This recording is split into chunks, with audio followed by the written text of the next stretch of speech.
What is going on, you guys? It's Kyle here. I'm glad to have you back. As you guys saw in the previous video, we sold and finished the E36 M3 project. I'm super excited that it's finished, but as in normal fashion, I bought a car the same day that we sold it.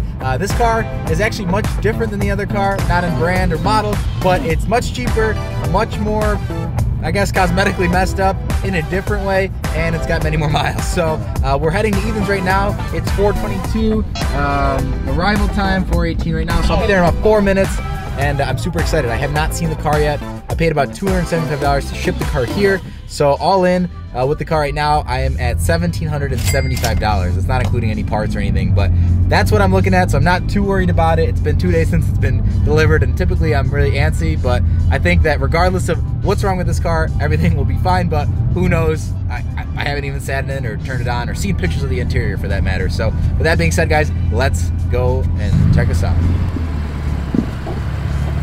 What's going on, you guys? We just showed up to Ethan's, and right now we're gonna unveil the latest rebuild project. All right, here she is, right next to Ethan's 240. We've got a 1998 BMW M3, continuing on the theme of very beaten up M3s. We got Ethan right here, ready to crush it. He already put it on wheel dollies. I'll hand him the camera real quick so we can go over the car. Obviously, like I mentioned, and the title you guys probably already saw, I bought this car for $1,500 out in St. Louis. I actually never saw the interior of the car. I saw a couple pictures on Facebook the same day we ended the E46 project, so I was definitely ready for a new project, and I saw this for only, I think, $1,700 or $1,900, and I asked the seller what the best price he could do was, and he told me $1,500. So I was all over that.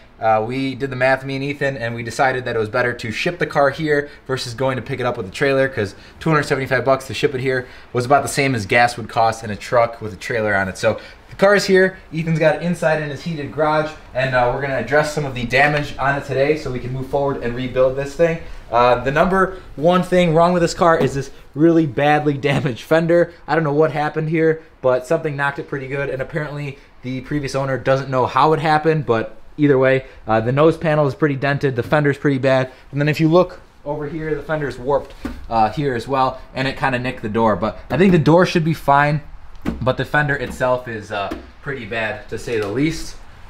Moving here, we haven't got the hood open yet because it needs 2 people to open, but the headlight is pretty bad. I'm not sure if this little core support here is bent or not, but I already ordered a lot of these parts from a parts car, which I'll show you guys in a little bit. But those are going to be here probably around next week. So kind of just address the issues of the car now, and then we'll figure out what we should do. So looking inside the car, I'll get on the other side so you guys can see a little bit more. As you can see, the interior is gray. A little bit of noises on the doors. It's got some damage on the seats, but nothing outrageous. It is pretty outrageous, but nothing we can't manage for the money. It's not too bad. Everything seems to be in decent shape. Obviously, we're gonna have to replace that shift knob and a couple other things, but for the money, I can't complain. This car does have a certain amount of miles on it, so I'll start it up right now and show you guys exactly what it is, because it's pretty high. But these S52 motors in these cars are actually pretty solid, so you know, it's nothing too bad. Looking here, you see a little bit of rust, well, a lot of bit of rust, so we're gonna have to address that and probably respray this and cut that out. And then if you look down here, there's actually no exhaust, so I don't know where. Just the axle back portion is missing. Yeah, so we're gonna have to get a new axle back portion, if anything, but that'll probably make it look a little bit more presentable. But otherwise, the car's in decent shape, nothing too ridiculously crazy.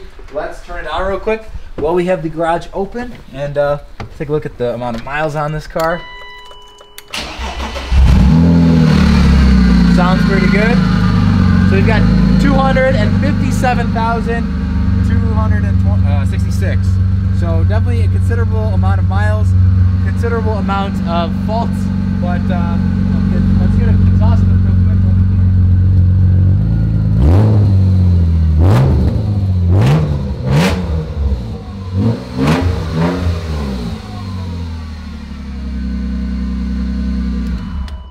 So another issue that the previous owner mentioned was the fact that there is a cooling system leak. He apparently bought the car and it started to overheat on his way home and he hasn't touched it since. So we're gonna have a lot of work to do in figuring out the mechanicals of this car.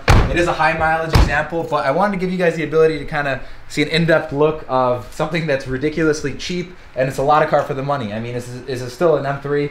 It's got the original wheels and everything's pretty much really original on it. So as long as we address all the cooling system issues, we should be able to get this car done for a decent amount of money and not break the bank completely. So we're gonna start today by opening up the hood, seeing some, more of what's going on underneath here, what's bent, more parts that we need to replace, and just kind of addressing some stuff, maybe taking some stuff apart and getting some orders in so we can finish this build. We literally just needed to wiggle this and have Ethan lightly press on it, and it opened right up. So looks pretty clean, to be honest with you. Of course, BMW's not molested. S50, yeah, seriously.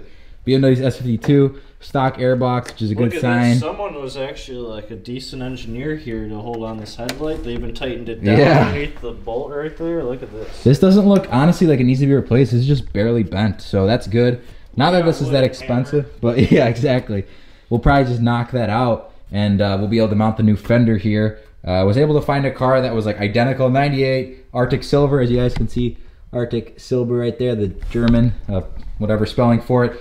So I got that. I got the nose panel right here. I got the fender, and I got some extra trim for the door, and I got this and the light. So yeah, so this is the new trim we're getting, new fender. It's in really good shape, obviously same color. New front nose panel with the grill as well.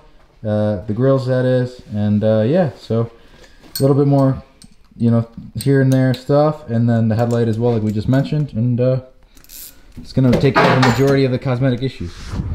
Super excited about that because we're just gonna be pulling this off. Let's see. This is what happened on my E36. The expansion down. Did it blow? It's soaked right there, right? I don't know. It looks like maybe at the threads right here it's leaking. I'm not sure. These things are mass produced because it's the biggest problem with these cars. It's all loose anyway. Let's see with the light right here, because you could see yeah, it's leaking from that. As long as that's not pressurized, it'll overheat. This thing needs to be fully pressurized. Yeah. But man, if that's all the issue is, because this is that has to be the only empty, isn't it? Leak. Yeah, that's it. So we were told that there's an issue with the a coolant pipe by the firewall. Not sure if that's the case. We've had many hoses are right here. We've had a bunch of E36s, and typically it's either the water pump that's plastic, the shrouds on it, and they break. You have to replace it with the metal one, or this expansion tank just blows up. Or some, there's a, lines that run through here and stuff. That can sometimes, get whatever, sliced or whatever, but it looks pretty clean, looks stock. Looking at the Carfax, it only has 3 owners, and one of those owners had the car for 15 years, so that's always a good sign. It probably was a, older guy or something like that who just racked up a bunch of miles on it. So, not to say that the car is perfect, but it's actually really solid. This fender, the paint looks really nice. The door looks good. There's not some crazy chipping or denting or scratching anywhere. There's a few little light dents on the trunk. I don't know if you could see them, right there. But those can be PDR'd out if we even, decide to. On the inside, the tint's ripping and stuff, but these are minor issues. The car starts up pretty easily. Oh shit! I just fell on my goddamn head.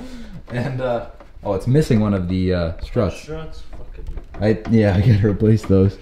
But otherwise, not bad. Honestly, pretty impressed. I mean, for $1,500 bucks, what do you think? Yeah, I mean, we all know how much this engine right here is worth. Yeah, the engine and trans alone is worth more than $1,500 bucks. So, not that we wouldn't want to part it out, because that's just not very fun. We're gonna make this thing nice. We're gonna make it run well, and it's a 4-door, so better for the track or whatever. Yeah, they're more structurally rigid, I think, because probably because of the door frames and the B pillars and stuff. Put a cage in it, rack. Yeah, might have to take it drifting with Ethan's 240 after it's finished, because these things are actually really bulletproof. They overheat and then blow head gaskets, but as long as the head gasket isn't blown in this car, which we don't know just yet, I don't think it is, but I'm expecting the worst.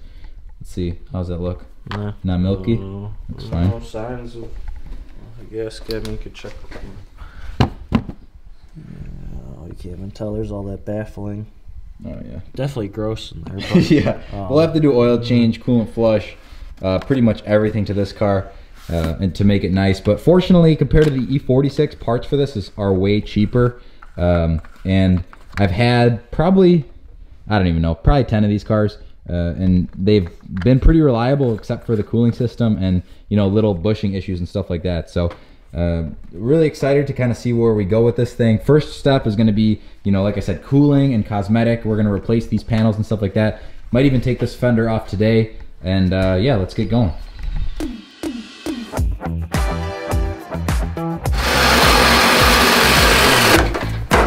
Alright guys, so I hope you're excited for this new build. We're going to do this much quicker than the last one, and we're going to get this thing looking pretty very quickly. So all the parts, like I said, are on order, so I'm super excited in the next couple weeks to bring this car back to life and move on to the next project. So stay tuned guys, like this video if you liked it, dislike it if you didn't, subscribe, would mean the absolute world to me. You can follow me behind the scenes at SULKR_media on Instagram. If you want to support the build, you can buy one of these shirts down in the description link below. They're literally the best, and if you see me wearing them all the time and you want to rep and support builds like this, you can do that if you'd like. So guys, once again, thank you so very much for watching. Stay tuned for the next episode where we rip this thing apart and install all the new painted panels and then get some of the actual paintwork done for the hood, etc. So stay tuned, and I'll see you guys in the next video.